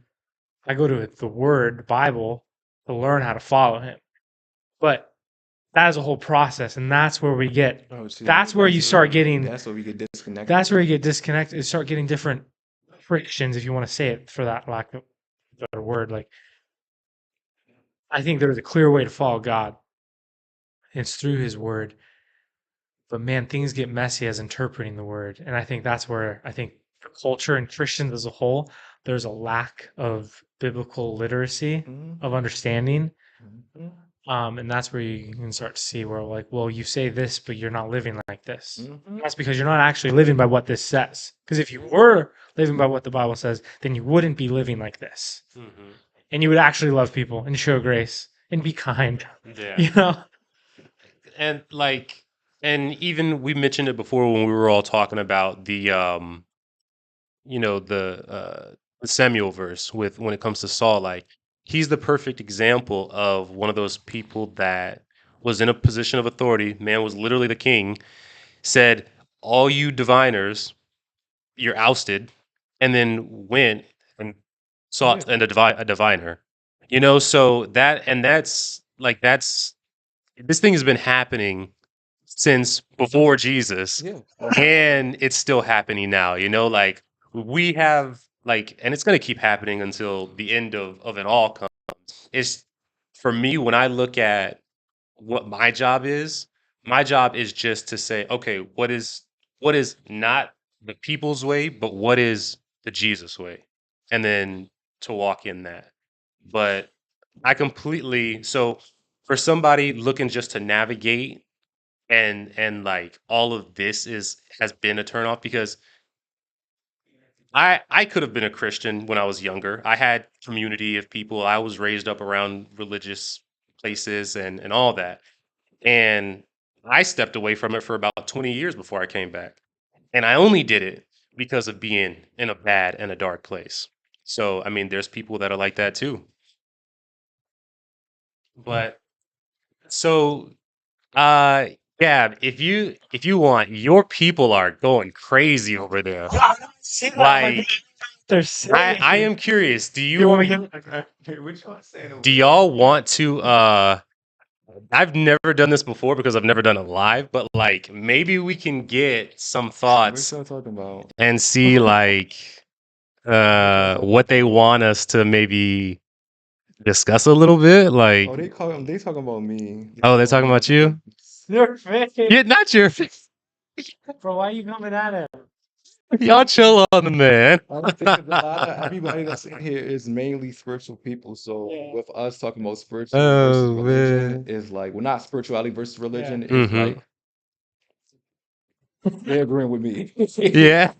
I appreciate y'all being here. I know all 82 of y'all was still in here. Dang, y'all lit. So, just a quick question, guys. Is there anything in particular that y'all would like us to ask Gab or to talk about in a specific with him? Like, we know y'all don't care about us. Or like even like a question since I know you guys want to talk about Gab, but like as someone who works in the church, do you have any questions about someone who like says follows Jesus? Like I would love to I don't know. Answer any questions you got. You can try to grill me if you want. Like I don't know.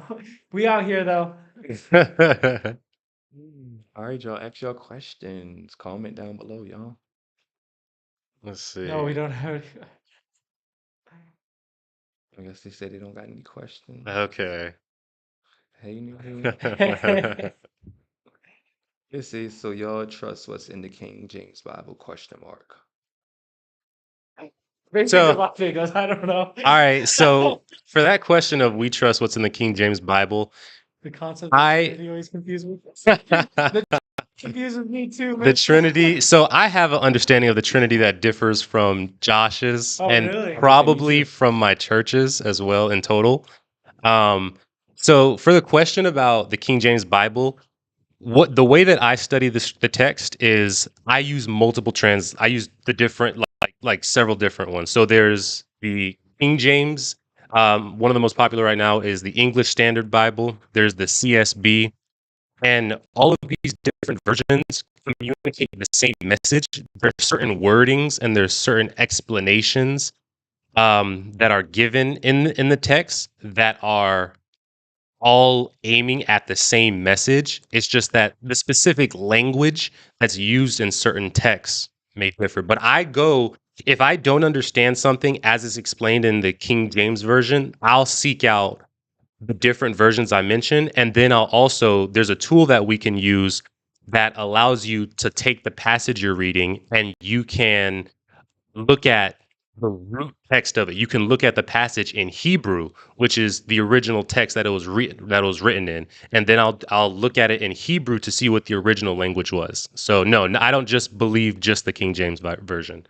In fact, the King James only people are kind of in a cult. Like it's a thing. I was a part of it for a time, you guys. I was on it for like a hot like 2.5 months. And then after a while, I'm like, yeah, okay. This thing kind of is a cult. No, this ain't the way. That's They funny, said bro. outside of the word, what self work are you doing? Ooh. And that's where the way straight gets drawn. Oh no. See, don't be coming in throwing bullets. I said but What was the question? the question was outside of the word, what self work are you doing? Okay. No, they asking you. Oh, they're They asking me? asking. They know what self work I've done. Um, And I don't want to hog all the questions that yeah. that they give. So if you want to answer and if you want to ping pong, we can go back and forth. Self-work. Man, outside of the word, well, one, I think the word guides my life. So like God, if Jesus says, hey, love people, um, self-work, all right, I need to practice that. I think in my natural state, it's like I can quickly get angry. Like my family has trauma and whatever, man. Like we have a mixed blended family. So I have siblings who are African American. I have siblings who are Hawaiian, and we're Mexican and Filipino. Like we're a hodgepodge. Um, and it has been so difficult for me to love some of my family members. And I think, and my siblings, man, we got in fights before, and like they've even said to me, we were in an argument. He's like, "Man, aren't you supposed to be some preacher boy? Like, aren't you supposed to love people?" And that was so self-revealing. Like, man, I am not living like Jesus wants me to live. See, that's the I feel like that's the problem right there, and that's where spirituality come in. Not to cut you off, Josh. No, It's you're good. just nobody's perfect. Yeah, I Like even agree. when it comes down to Jesus or Yeshua, whatever name y'all want to use, when it comes down to it, like we have to take the good with the bad. You Yeah, have to take the good with the bad. Nobody's perfect. Like even me, with all these followers, I'm not perfect at all. I have my days and my time where I wouldn't say act out of character, but I'm not the person that I know for a fact I can show up to be. But the question that they're asking you is, remember when I said going deep within and you yeah, said all you seen was brokenness? They're asking, what have you done within yourself to heal that brokenness? yeah. No, so I was getting into that. So I am just aware of my brokenness. So I'll spend time daily meditating.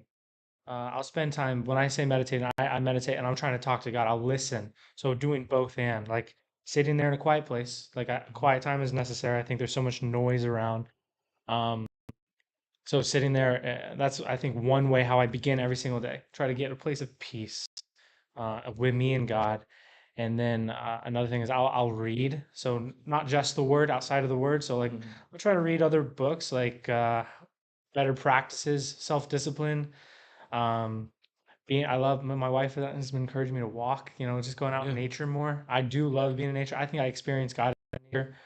Um, let's see what other I think. Oh, another thing for like working on ourselves, I think it does help with the community, being within a community. I think accountability is huge. Yeah. Having people sharpen one another. I think those are probably the main ways where I've been working on myself. Okay. Yeah. What about you, Devontae? Yeah, no. So, I love that question so much because working on yourself, scripture tells us to work on ourselves. In the book of Hebrews, we are told to work out our salvation. We're told that, we need to endure and persevere to the end. So, like, just because we accept some head facts about Jesus, as far as him coming, uh, living a perfect life, dying, being resurrected on the third day for us to be forgiven of sins, that doesn't mean now all of a sudden we just accept how we are. And so what I was doing when I was first in my dark place, my thing was I'm going to the gym an hour a day. I'm reading two different books plus my scripture. I'm working as many hours as I can to try to get my money up. Like I am doing as much as I can to push and challenge myself as much as powerful. Now, that was what I was doing there. What I'm doing now is I am challenging myself with how can I treat my wife well? Because as a married man, part of what my belief tells me in being a follower of Jesus is the number one duty that I have now as a man is how do I lead my home? So, does this mean that I'm talking to her gently? Does this mean that I'm treating her well? Does this mean that I'm noticing when she's down and fatigued and I'm being there for her? Am I being a leader to her in that as a leader, I am encouraging her when she's down. I'm filling in where she feels a deficit in, and am I also giving her a husband to be proud of? Thing that I do to try and make God proud, to try to make her proud, and to just improve myself. I think that it's important that every man in general leads not only his wife and himself, but I think leading the next generation of whatever you are, whether you're man, woman, I think that leading that next generation is incredibly important. I think that we all have a duty to leave something behind, and for me as I can into the next generation. And so if I'm not giving them something, then I'm failing. And so that's what I'm doing. Like so the long end of it short, I am being good to my wife and I'm telling her about my failings. I had an argument with my wife recently where I raised my voice at her. We got into an argument. I stormed out of the house. I went to a park, sat down for 5 minutes. I came back and I said, honey, I was not a good representative of Jesus here. I failed at what I'm called to do here, and I hope you can forgive me for that. And like I just sat there and I asked her, and of course, being the great woman she is, she forgave me instantly. And from that time, we have not had an issue like that has arisen. Yeah, I feel as though the main question they was asking y'all, I felt like y'all answered it. Y'all kind of answered it. Mhm. But they was mainly asking, what work are you doing within yourself? Like problems that you have within yourself, how are you analyzing it, how are you addressing it, how are you tackling it head on outside of your marriage, outside of religion, like how are you focusing and healing on yourself and working on yourself as a person, as a man, as a king? Okay. Okay. That's the question. Okay. So first, obviously, it's seeing it and acknowledging it. So like if I'm noticing, like I notice that sometimes I can be quick to anger, for example. So if I know that I'm quick to anger, the first thing is recognizing this is the issue that I have. And then once I do that, now I'm saying, okay, what am I going to do? I'm going to recognize it, like, because as you work on something does not mean that thing goes away. And this is something with a thing called deliverance ministries, which is this idea that you cast out a demon and now you should be free of it. And with this idea of deliverance ministry is that you work on things, but it doesn't mean you don't still struggle, and then you don't still go back to it and keep working on it.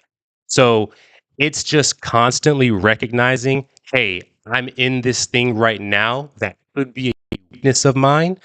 So it's recognizing it always, and doing my best job to not, if I feel that I'm getting close to being angry about something, I'm going to say, okay, you know what?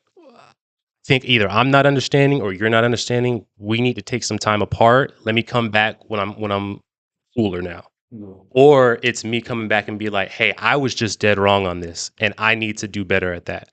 So it's taking a spotlight and putting the spotlight on that thing, owning it, and then allowing that person to act as a corrective person so that I can't just sit here and be like, oh, I'm sorry, my emotions just got the best of me. No, I am accountable to you and I need to submit my emotional distress to this promise that I've made to do better for you and allow you to call me out on that. We were talking about people don't like being called out sometimes. Yeah. I allow myself to be called out when I fail in this thing. And I don't put up a fight to defend my action when I am called out for something that I have given someone the green light to call me out on. And then I say, okay, you're right. I'm just going to work on doing better.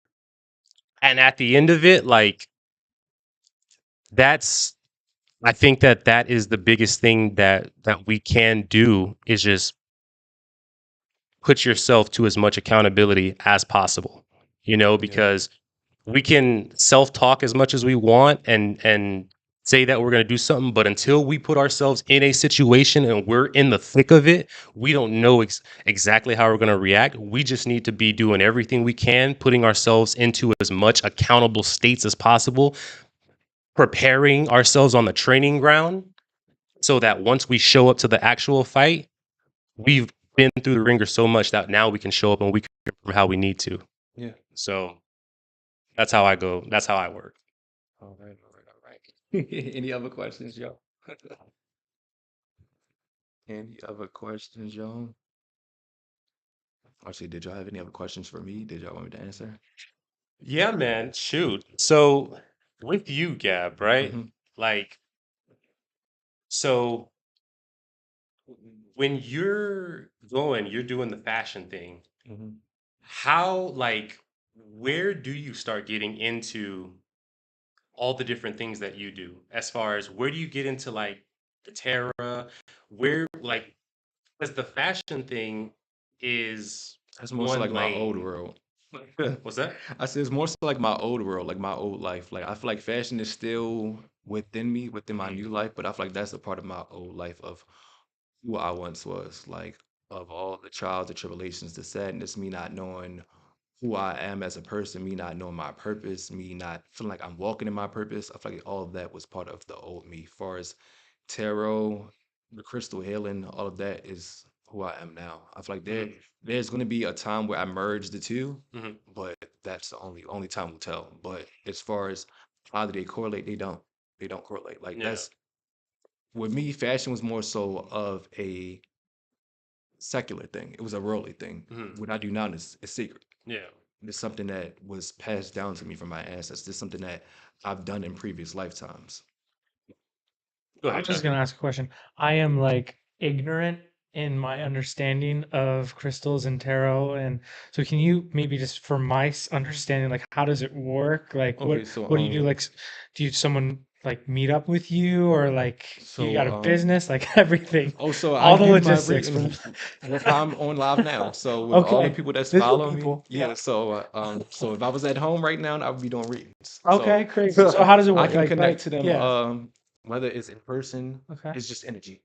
Okay. So with me channeling the messages from God, Spirit, the universe, it's just me channeling your energy, telling the people that watch over you, the entities that watch over you, the people that you may not know watch over you, far as like family members that passed away. I'm connecting to all those energies and using my body as a energy source or a energy And it's through your power, or like you through think you're connecting to God, like, or no, I how does know it? I'm connecting to God. You are connected Yeah. to, so okay. Yeah.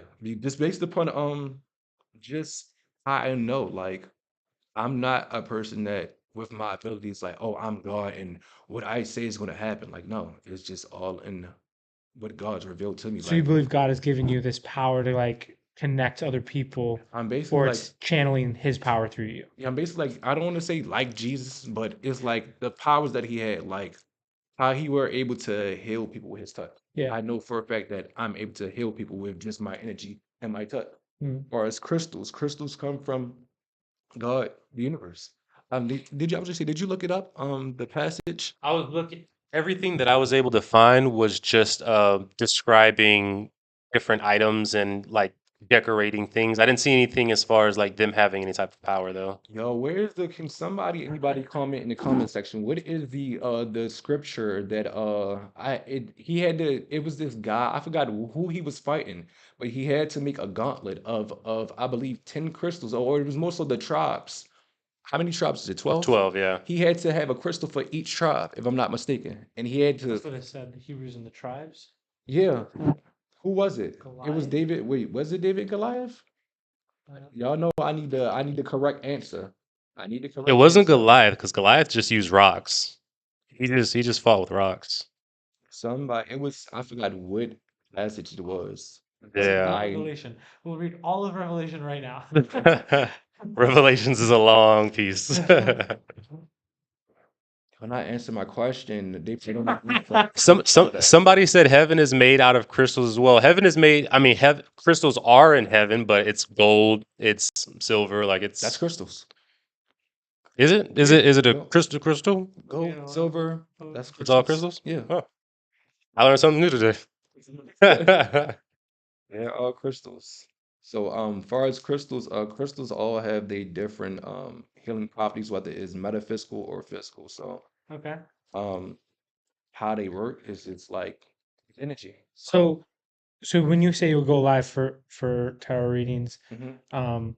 it's not just one person, it's everybody who's connected. Yeah, so I can do a collective message where I'm channeling the energy of everybody that's in the room. So if it's right now it's 70 people. So I'm Yeah. channeling the message for all 70 people, pulling on all their energy, including my own, to deliver a message that they need to hear. And when the message is more so like a message that everybody needs to hear, It's not like an just encouraging word, like of healing or encouraging word of healing. It can, I'm not gonna say it could be anything, but yeah. it's all the intentions of where, or more so the main topic that the message is going to focus on. So if it's a spirit guide or angel or ancestor or a higher self message, it's going to focus on what we need to focus on, healing ourselves or what needs to be addressed within ourselves. If it's a love reading Hmm. or love collective, it talks about love, which is your relationships, who you may have been dealing with, But it's all dealing with the self. all dealing with self. Okay. So every read is different. My main thing is to help people to heal. And th- does this serve to be like a guide for like what people should do going forward in their lives, or is this just meant to serve strictly as like a word of encouragement? It's word of encouragement as well as clarity. Like Clarity. Yeah. my readings is more so I give you the answers of what you already know. I mean, I know with some of my readings, like I've been able to predict what's going to happen, or spirit will let me know what's going to happen in the future. You said Exodus 28:17. Thank you, Diamond. Yeah, Let gotcha. me say, can you look that and see what that what it states? Yeah, I'm getting on it now. You shall set in it 4 rows of stones, a row of sardius, topaz, Mhm. carbuncle shall be the first row. The second row shall be an emerald, a sapphire, diamond. The third row. So it's just like it's creating something. So No, he's labeling, he's naming the crystals that he has to use. And with these crystals, they all have specific energies and powers that they have. So what was the crystals that you said? You said topaz. I'll show you. So that's what they said. So Yeah, 4 rows of stone, sardonyx, sapphire, diamond, yeah, emerald, the second row, whatever that is, agate, amethyst. amethyst, which is literally this crystal that I have right here in my Yeah. ring. Indeed, there shall be these 12 So- songs with so- their names according to the okay. They Sons shall of be Israel, like according to Zemnites arrayed with this name from the 12 tribes. You shall make for the breast. Yeah, you shall make for the breastplate or the breastpiece twisted chains like cords of pure gold, and you shall make for the breastpiece 2 rings of gold, and put the 2 rings on the edge of the breastplate or the breastpiece. So mainly, is basically saying or stating that he had to use these crystals to harness their power to give him the not only the strength, but also the God-given qualities that he needs to overcome whatever or whoever he was getting ready to fight. Because without them crystals, he was going to lose. Yeah. That's Okay. basically what God was saying to him, that he needs to use those crystals to harness their energy so that he can use that energy to come out on top. Hmm. Because crystals come from God. They are from source. Like everything is from source. Okay. It's just within Christianity is like it is downplayed, like we are only supposed to put or put y'all faith and trust in the book, but it's like it's more tools outside of the book to get clarity from. So that's what I do. I give clarity, I give insight on what people already know. Cool. Thanks for explaining. No problem, no problem. Mm. So I think I asked it poorly previously.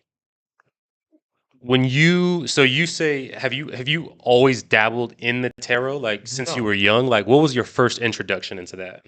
As far as tarot, Yeah. 2 years ago. 2 years ago? Yeah. So Oh, so that was like your thing as soon as you moved down here. Like, was it? so I moved here in December of last year. Yeah. So December 2022. hmm I did my first tarot reading live April 21st, 2021. And why did you do a tarot reading live? Like, what made you have that thought? So remember I was telling you I was in this dark place and I was like, okay, God, like what am I put here to do? Because clearly if I've accomplished all this in fashion and Mhm. I'm still not nowhere or close to where I need to be, Mhm. show me the way, show me a sign. That's what I said. Yeah. Show me a sign. And this is before I had any followers on TikTok. I wasn't even following any tarot readers on TikTok because I didn't even know. I mean, I knew what tarot reading was, but that wasn't something that I never paid for a tarot reading. Yeah. Like I was around as far as the spiritual tribe that I was in.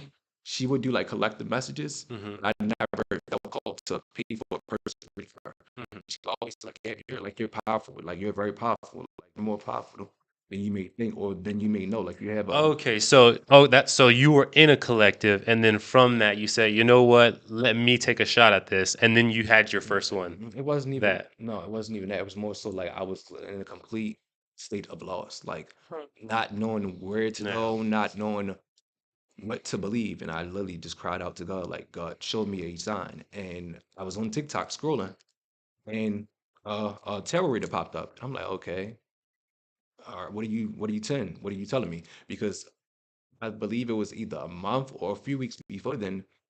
I thought I was going crazy. I was in Spencer's and this girl I was cool with at the time, I was just getting into crystals, just getting into wrapping crystals. Mhm. And she was gonna buy me some. And I was just like, okay, cool. And I remember I was sitting in the store, just my mind just was racing, just spiraling out of control. And I just stared at this specific tarot deck, and I have this tarot deck in my collection at home. But I was staring at the box, and it just was like literally telling me, buy me, like screaming, buy me, buy. That's all I'm hearing in my head. Buy me, buy me, buy me. And I'm like, huh? How am I gonna buy you? And when I don't have the money to buy it. Two, I'm like, I don't even know how to read tarot. Like, how am I gonna buy you? And I don't know nothing about none of this. So I'm like, okay, maybe I'm tripping. But it wasn't until after I received that message from God, like, okay, this is what I was put to do. I ordered my first deck and started reading for myself. And it wasn't Mm. until I read people that I was close with at the time that they told me like this is like unbelievable. And I'm like, what do you mean? They're like, you just literally put everything that I went through in my life out on the table. I thought they was BSing until I came on TikTok. And I did my first live with people that I did not know from Adam or Eve. And I was just, I don't need the cards now at first. I need the cards, but I don't need the cards now at all.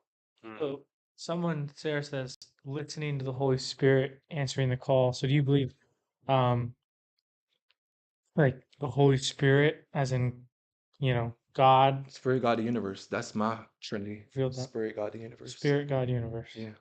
So God Himself in that big form or in His mighty energy, the spirit energy, and then the universe itself, because He created it. So Jesus, you don't believe is God, No, I believe but he was a real Jesus. person. Jesus, I believe I'm not gonna say he isn't God, he's a vessel of God. So it's like with Christianity, I feel like that's the main mess up because it's like if Jesus got all his info, all his knowledge from his father. So shouldn't you be, in a sense, praising and worshiping and thanking his father versus him? So that's where the line Ah, with me so is drawn because it's like, as a spiritual person, it's like I give homage or my praise to God himself. I'm not ready to worship myself. so that's a great point, Mm. and I can explain why. So Scripture will tell us that any praise that we give to the Son is directly towards the Father. And it's that way because the Son comes bearing the exact image and the name of it. And so he has allowed for his Son to be a vessel that every praise to him represents praise to him. I could find the text if you guys really wanted to see, if you really want to see it, Gab, if you're that interested, but there is text that does communicate that message, though. Per se, I don't know. We just I wouldn't say we have a wedge or just say we just have our different perspectives on things. I Because can see like that. even when it says God gave his only son, for me immediately in my head, I just thought of the actual sun. Hmm. Because before there was no light. It was complete darkness. It was just the moon. Hmm. So he gave his son, which is the sun, to brighten up not only the reality, but to also heat up the world because there was just nothing but darkness, coldness. I mean, I can see that totally. Nothing Like, cultivated, is that? nothing growing. Nope. Yeah. Hmm. Let me check how we're doing on time for both of you gents here. Oh, we're at 1:30. Yours is going to be expecting you soon, I Josh. know. I have to get out. So, Because talking about the next generation and like leaving a legacy, I'm going to a high school, hanging out with some students and dope, just dope. encouraging them. Alright. So I'll be having to head out here soon. But I just want to say this was great. For Josh, for I Joe. appreciate this. See, this is what I appreciate. I love having good conversations, harmonious conversations, Yeah. where we don't have to like yell, get upset. Like, dude, there's so much disunity in the world. Like I said, I believe God has given me a purpose to help bring more unity. For sure. It sounds like that, you're walking along a similar path. Yeah, We do see slightly different on yeah, things, but I think that's okay that we can for still sure. be friendly and caring for one another despite that. So I appreciate this opportunity, Devontae, Yeah, pleasure, Josh. Thank be you so part of much for this. coming on, man. So if you guys staying, I'm gonna. Yeah, we're gonna do some closing piece segments that I have here, and then I like to end it on prayer. So I know you might not have the time for that, but I'll let that be up to you.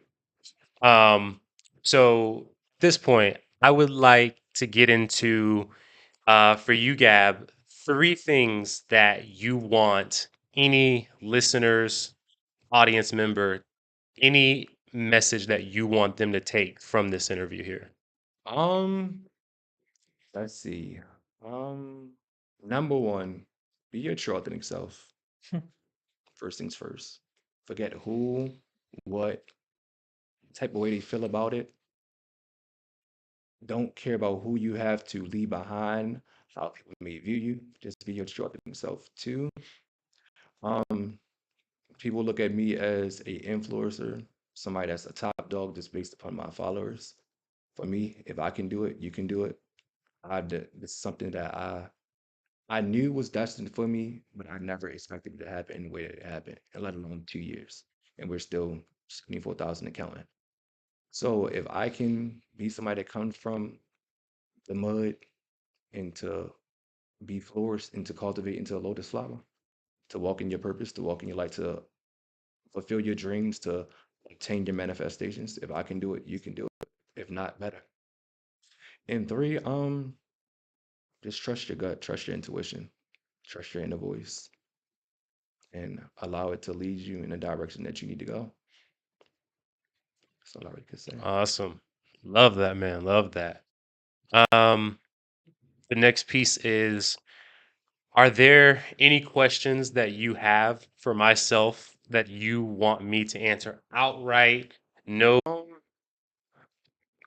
Let's see, what's the you can do question? anything, two or three questions, your choice. Um, let's see. With this interview coming to like a wrap, Mhm. how is your perception and perspective on religion? How is it going to, I don't want to say change, but how is it going to, like, how is this interview going to alter in a sense or shape your point of view, your perspective? Like, is it going to allow you to look at things differently, or are you still going to look at things from how you view? So I'm gonna ask for clarification because I feel like there's a specific thing that you want me to touch at that I may not be grasping right now. So far as with everything that we talked about religion and Mhm. everything that we've touched on and how I'm a prime example of how spirituality and religion can kind of in a sense be merged. My question is to you, how are you just what is the correct phrase in there?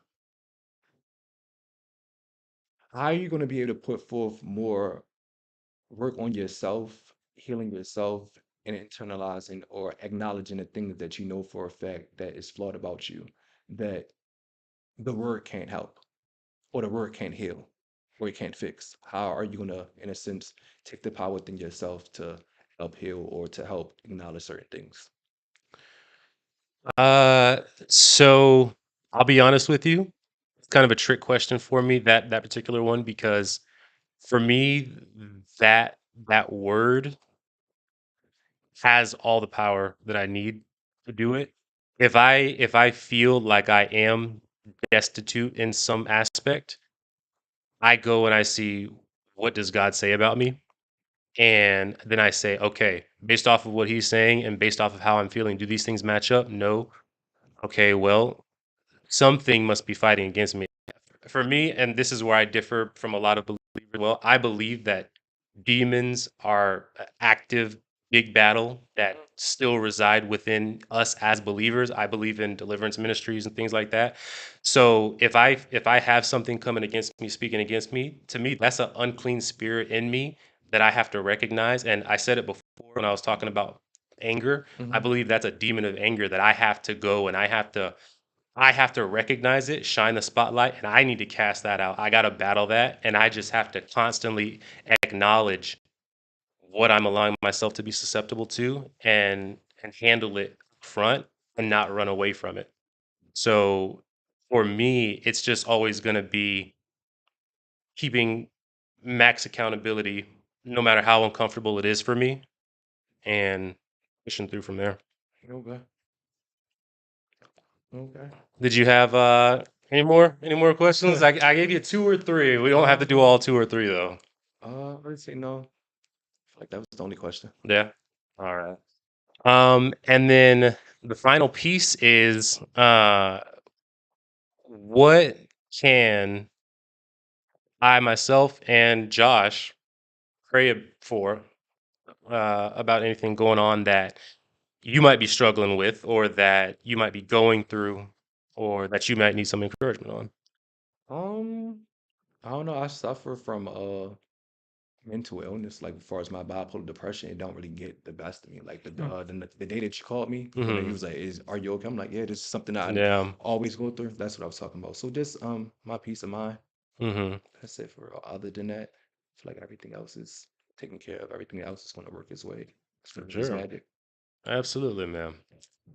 All right. So, Josh, you actually made it to the last piece of it, man. Shout out to the wife Tiaga. That's you, like, All so, right. So if you're cool with it, I'm gonna lay hands on you, come around you to pray for you. All right. All right. Dear Lord and Heavenly Father, we thank you, Lord, for this time that you've allowed for us to be able to get together, just as different brothers seeking truth, seeking to understand each other. We thank you so much that Gab was able to take some time to be with us. We thank you for his open heart and the fact that he's willing to sit down with two people who he may disagree with a lot, but he's still willing to do that. And I thank you, Lord, for that just crazy random Uber ride encounter that allowed for this to happen. I thank you for Josh that was able to make it, Lord. I want to just pray right now for Gab that as he continues about his day and all of his days, I want to pray that everything that its sights on him, whether it's his emotions, his mind, his spirituality, Lord. I pray that you would just uh, cast out everything that is not from you and that is not of you, anything that is an enemy to him, to your purpose in him, to the path that you have for him. I pray that you would just relinquish all of those things, any type of negative holds that are around him, any type of negative energy, negative spirits. Lord, just bind them all and destroy them all, Lord. We pray that he has resilience as he goes about. Pray that he is able to continue to be a light to those that look to him and see him as an inspiration. And we pray that he continues to magnify just your name. We have differences of how we look at you, Lord, but we all at this table acknowledge God, even if we look at it in different ways. And so we're just grateful that you give us the opportunity to have a conversation like this with each other. And like Josh says, be able to do it in a good way. So, Lord, bring this man peace, bring him love, bring him happiness, bring him goodness, bring him pleasantness, bring him self control and gentleness, all any fruits of the Spirit that you have for him, Lord. Um, we thank you so much for being the amazing Father that you are. In Jesus' name we pray. Amen. Amen. Well, you guys, this right here has felt like it's raced through. And it's been awesome because you, Gab, are actually the first person that I've had on that does not agree with all of my religious views. Um, and so I'm more than glad to sit down with somebody that looks at this differently. And I know Josh, like, if you saw this guy yesterday, literally, he's like, dude, I'm so excited. He was literally jumping up and down in his shoes to be able to sit down and talk with somebody that really has not only an understanding from someone that was there, but from someone that is just making their own way in this. And so it's been an honor. I can guarantee it's been an honor not only for me but for Josh to be able Yeah. to talk to somebody Yes. that has been thoughtful about this and that is asking the pressing questions. So we thank you so much. You guys, thank you so much for tuning in to this episode. And I hope that it's been good. I hope you've been able to get some entertainment factor out of it, maybe some knowledge, and that you're able to just walk away feeling enlightened in some way here. I pray that God blesses you guys. And I want to thank you all for tuning in to this episode of Inspired Challenge Podcast. Take care. All right, Joe, I'm gonna slide on off in here. My phone ready to die. I need to make sure I can catch my lift. I'm gonna see y'all in like a hour.